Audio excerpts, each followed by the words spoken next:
guys, welcome back to another episode of Now and Next, where we explore voices of youth, spotlight their passion, and also see how they're carving the paths for our future.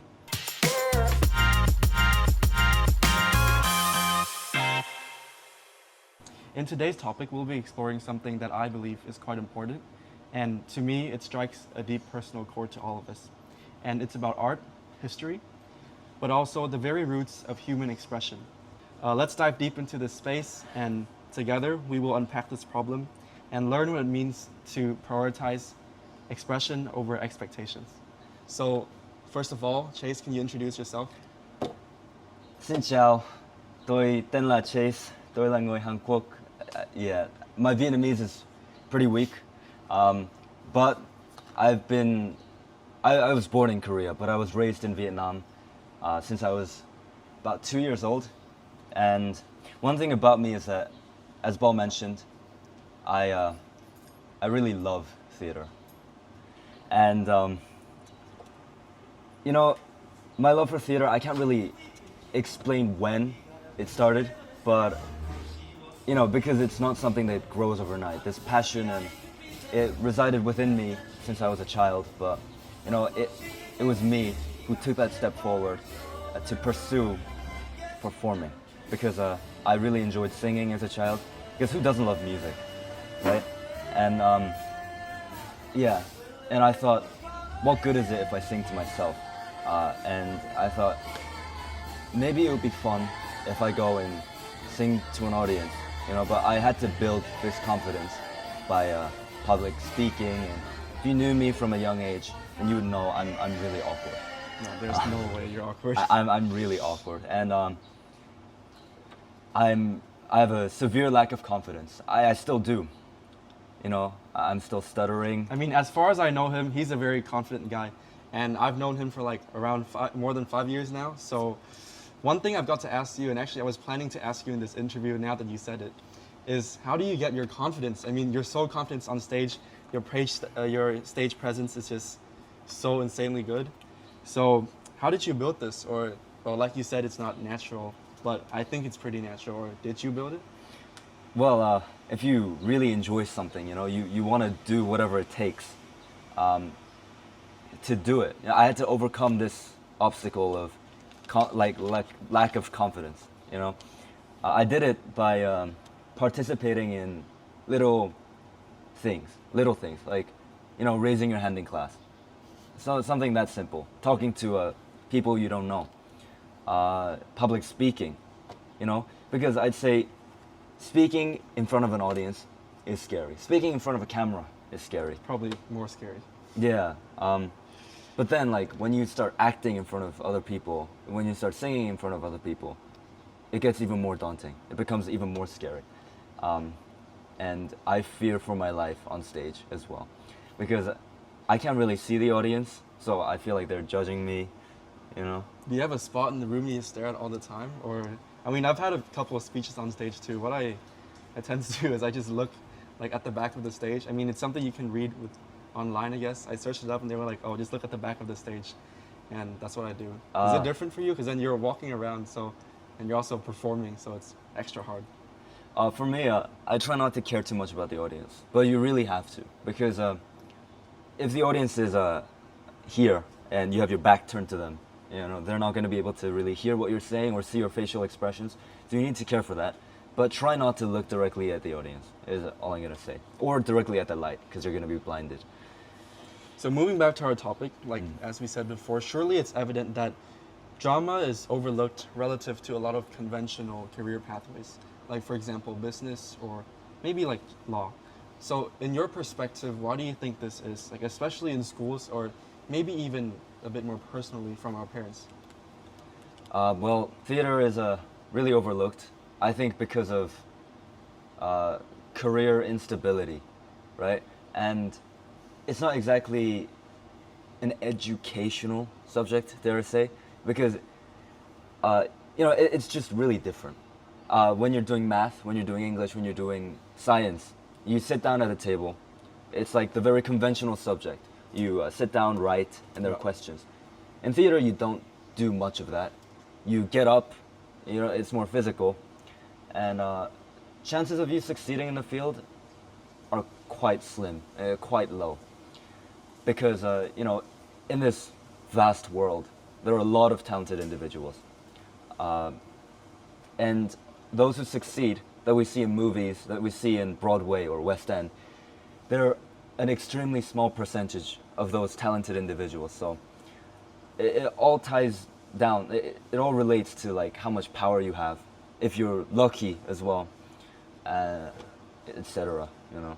Well, could you name some names of, I guess, famous people in musical performances that you know, or you look up to them, your admiration? Oh yeah, I look up to Jamie Muscato.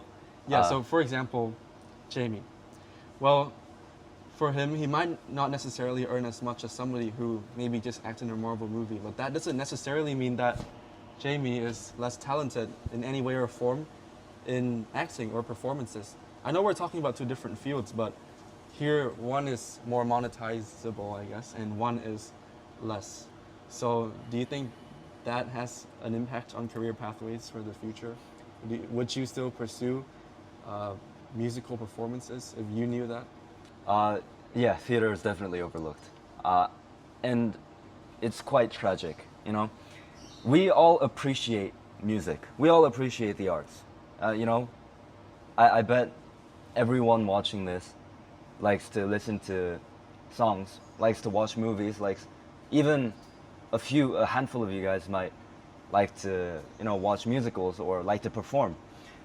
But then again, schools, parents, they always push you to pursue a more academic route, like the sciences, like math, English, business. And I guess a lot of schools do that too. I don't really know many schools that fund the drama department more than certain subjects, you know? Like, for example, business. Or Yeah. like law, like just competitions in general. There's so much funding for them to go abroad, but drama, like generally, I think it's less funded. So Yeah. it's Which is reflective. really sad because drama has taught me a lot, you know? It's allowed me to be on this on this podcast. Thank you for inviting me. And it's given me more confidence, you know?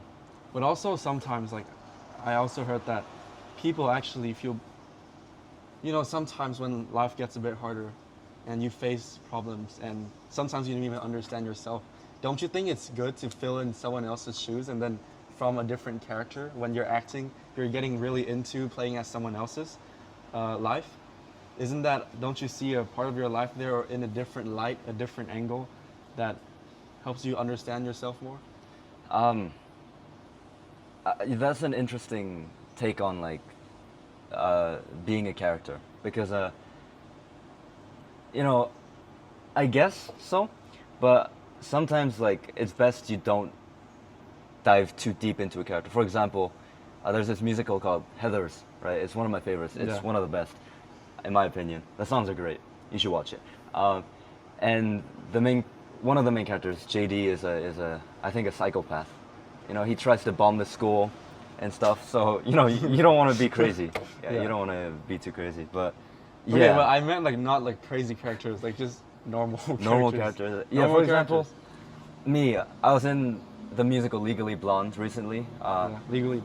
And my character was Emmett Forrest, and he's I can relate to him at a certain level because he's quite awkward. He doesn't go to parties a lot. He doesn't do much. But one thing is he has an incredible work ethic. He works really hard, and I guess I use that. Right now I'm using him as like my inspiration. You know, I want to be this character as well. Looks like we got some free props from the sky falling down. Oh, the Okay. rain. Yeah. You know, We should continue this podcast in the rain. You know, when you're acting, some unexpected things may occur. For example, right now, it's raining. But this is just one mere obstacle and you have to push through it, like many things in life. And yeah, improvisation is really important. Improvisation. Sure, we're doing it right now. Yeah. Okay, so thank you for that. So, how much do you think that cultures actually play into the the fact that production and theatrical performances, musical performances are being overlooked and I guess disregarded in schools? Depending on where you're from and the culture that you're in, the community that you're in, do you think that they take art less seriously in certain places? Like if you grow up in Vietnam, I know you grow up here. You were since you were 2 years old. Yeah. But is it different here from Korea? Like, does the community matter, or is it just a general phenomenon that happens? Because I mean, I've only ever lived in one country, you too, but you Yeah. know, Well, I guess it's just more. You're more likely to get into Broadway or West End as a Western person, I'd say. You know, I'm probably wrong. This is probably kind of a stereotypical take as well. But I really can't see myself going to like America into Yeah. Broadway, you know. First, I don't really have the talent for that. But also, I just have less opportunities for roles. There's something called typecasting, and I don't really fit into like a stereotypical blonde character, you know, yeah, which is quite sad. But yeah. So do you think that this, like you said before, or like the rain that we're trying to improvise, pushing through right now, these obstacles in the industry, like talking to and speaking on behalf of all the youth out there, do you think that this industry is maybe unjust, unfair, or is this just one of the obstacles that you have to face? And personally for you, would you push through it? Would you continue even though you yourself know that these are all of the hardships that I will face?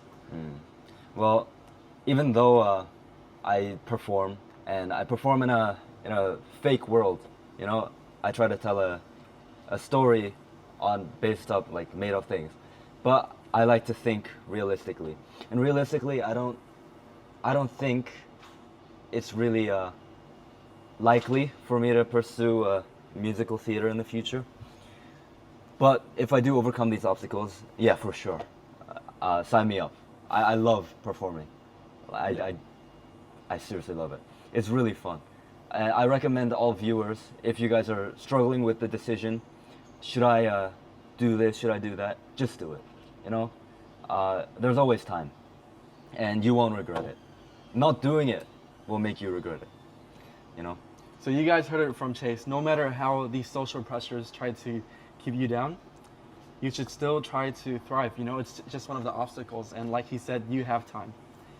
So now let's shift gears a bit. So apart from the stereotypes, we're going to be diving deep with Chase into the field of performance arts. So what does it mean to actually perform? And actually, I want to take this chance to clarify something I've been so curious about. So I actually watched Legally Blonde and some of your shows in school. So, okay, I'll take my chance on this. So I've seen so many like plays where they switch the props so quickly and it seems so organized. So is it always that organized, or is it just a chaotic backstage that people just don't know? All right, so in a lot of plays I've been part of, they include this huge prop. There's usually like a lot of stage props, right? And you know, there's like people who, during a blackout, there are people who usually take it out of stage to backstage, and you might think, wow, backstage must be huge. It's really not. It can barely fit that prop, and we all have to be cramped up in that like warm and dark climate, but like it's still like manageable, you know. But you have to keep really quiet, you know. There are times where I was moving through the darkness and I knocked something over and it made a huge banging noise. Was that the biggest disaster you've ever had? No, nowhere near. I'll talk about that in a bit because it's really bad. But yeah, backstage is really stressful. Yeah. Even if you do remember your lines, when you're about to go on stage, well, me personally, I'm kind of just going, what's my first line? You know, it's just panic. And then I go on stage, and then there are times where I kind of just stood there and, you know, trying to remember that line. And also, in musicals especially, I always had a water bottle, you know, because I didn't want to dry my throat, because I didn't want to voice crack. But okay, now the disaster. I did voice crack. It's like a huge thing, because the character of Emmett is a tenor. I think I'm a pretty low baritone, and So I had to train a lot for that role. And when I was singing a note, I hit an extremely devious voice crack on my very last night. And it was really embarrassing. Really embarrassing. Okay, so what do you think is going to be the biggest nightmare you would have? Would that be like you completely forgot the whole line and had to improvise? Or would that be a voice crack? Or would that be, I don't know, dropping a massive item that you weren't supposed to drop? Well, a lot of things can go wrong in theater, like forgetting a line, like having a very big voice crack. Personally, I think the voice crack is pretty hard to save. You know, I couldn't save it, but it was in the middle of the song. So, How would you save a voice crack anyways, bro? You're right, yeah. But I just kept singing, you know. Don't let that phase you. But when you forget a line, right, you kind of have to improvise. You know, if you forget a line, you have to think of another line on the spot. But you can't stray away from the plot too much. For example, if another person forgets a line, I think this happened before, you have to take the initiative to So you say have to something. know that they forgot their line. But then You can you're, tell. You You're can supposed to learn their line too. Then tell. Not really. what if they improvised and then you didn't realize that they were flowing off, and then you guys just like go down like a spiral and you just start straying off the script? Like, is that something that happens? That's a good point, but you can tell when someone's forgotten their line because you rehearse a scene so many times, and you know, like you're gonna eventually learn their lines too. I still remember my lines from 2 years ago, you know, because of all the rehearsals. Oh, really? Yeah. Do you have a favorite line? It's a line from a musical called Sweeney Todd. I still remember it. It was like 2, 3 years ago. It's you have the right to remain. Wait, no, that's sorry, that's Callahan's line. My apologies. They're both like related to law. Judge Turpin's line was like, "I sentence you to hang by the neck until you're dead," or something. You know. So why do you like that line so much? It was funny because it's a role that's like despicable. You know, he stands in the middle of the stage, points at like I think a 4-year-old child, and says, sentences him to hang by the neck until he's dead. You know, Oh.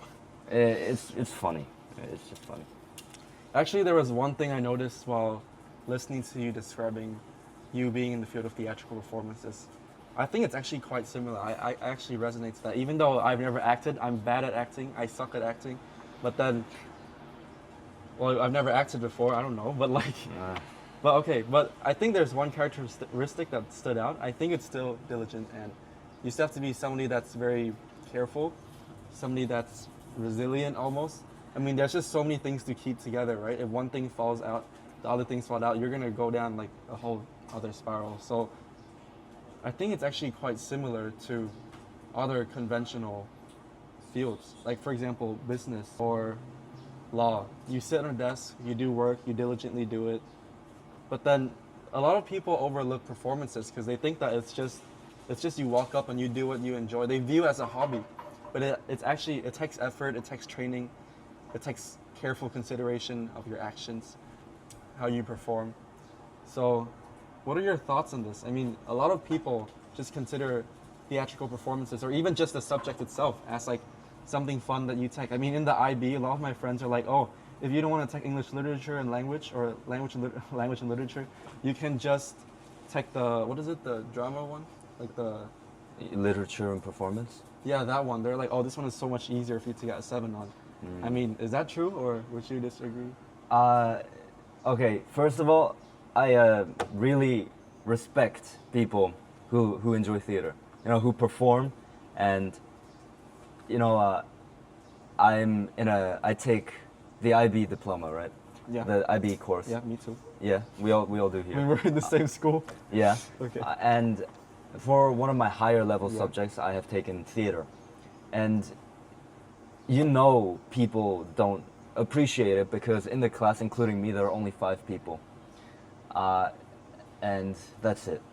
That's it for drama. And yeah, people think it's jokes, right? And an easy 7 being the highest. But Oh yeah, so just for the audience here, like IB is the International Baccalaureate. It's for high school students around the world. We take it, it's an exam. And it's, well, your performance is graded from 1 to 7 and then 7 being the highest. So, well, people say it's an easy 7, and 7, I'm saying, in any subject is extremely difficult. So, for them to say that's an EV7, that's some disrespect right there. Uh, I think it's just overlooked because it's more fun than the other subjects. And to that, I say that's ridiculous. Theater is not as easy as people make it out to seem. You know, you have to perform. One has to perform. One also has to write up a whole document of things, you know, like the process in which you did it. And sure, it does sound quite easy. It is enjoyable. I guess that's what makes things easy, you know. But it's not a free 7. It's not an easy 7. You still have to work pretty hard for it. It takes up a lot of your time, okay? So Wait, could you ask me one question that you get asked in the subject like right now? it's kind of hard to, because I guess why people overlook it is because the theater course doesn't exactly have a final sitting written test. It Oh. doesn't have it, because everything that you do throughout the year is counted towards your grade. Exactly. Your So you have to be coursework. resilient, diligent, always working hard. Mm. So technically, it's not an easy subject. Yeah. I would say that it's fairly hard.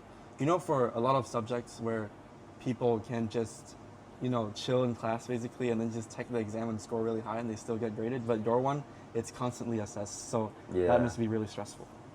Okay, so have you ever felt like, so being, I guess, an actor or somewhat an actor in our school, have you ever got lost? Have you ever gotten lost in a role before? Lost in a role. Not exactly, because Okay.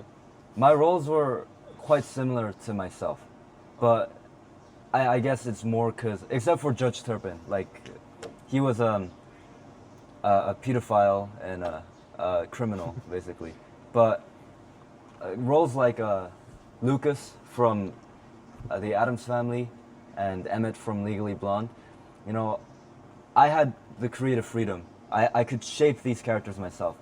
So I kind of just made it my own, if you know what I mean. I made them I both. don't know what you mean. Okay, well, I incorporated my own personality into those characters. You know, I made them awkward, but it fit pretty well. So I guess you could say I was lost in the role before. There are times on stage where I kind of was standing there, kind of disassociated. Well, I don't know the word. It's just kind of standing there, staring into space, because I didn't exactly have a line, and kind of like I was probably overwhelmed from all the lights and all the audience, the eyes staring at me. So it does get easier, but it's still scary. So as you can see, performance arts is definitely not an easy tech. It's not a free 7 either, and it's also very disregarded in many countries, many schools, and many cultures. And I think that that is just a huge loss in creativity and talent among youth. So Chase, would you like to share one final message to the audience and youth out there who also feels the same? Because at Now and Next, we try to empower youth. And we know that in different industries, different youth and all individuals all have the same problem. And one, in theatrical performances, is being disregarded and sometimes even disrespected. So to another student who is planning to start performance arts, and they're listening right now to us, of course, do you have any tips for them before they join, or like any motivating line? Oh yeah, definitely. I strongly encourage you to take that step. You know, I was a very shy child, you know, a shy kid who didn't really have much going for him. I was a really average student as well, and I saw that there were auditions for the musical, and I was like, hey, why not? And you should have that mentality as well. If I don't get it, I don't get it, but that does not mean you should give up, you know? I think everyone should try at least once in their life, you know? If it's not for you, it's not for you. But how would you know if you haven't tried? That was what I thought as well. And once you do audition, I want you guys to really understand the character. When you're performing, it's not just about delivering a line with emphasis. You really have to, I guess, to an extent, mean what you say. Or just understand your character and understand what you're trying to say. It's really important in theater. And please again, please take that step and credit me when you're famous. You know, tag me on your Instagram. posts or something. I don't know. I'm joking, but I'm not. Okay, so thank you so much for watching our video today and for our podcast today. Like we said before, keep fighting for your dream and don't let social norms keep you down. Bye-bye. Bye. Thank you so much for watching our video today, and don't forget to Like and subscribe for more. Thank you. Yeah. Hold me now. Bro, Touch me now. are you gonna sing? Like for the audience? Oh. Nah. Oh, okay. Sorry. That's- This is really weird. Yeah.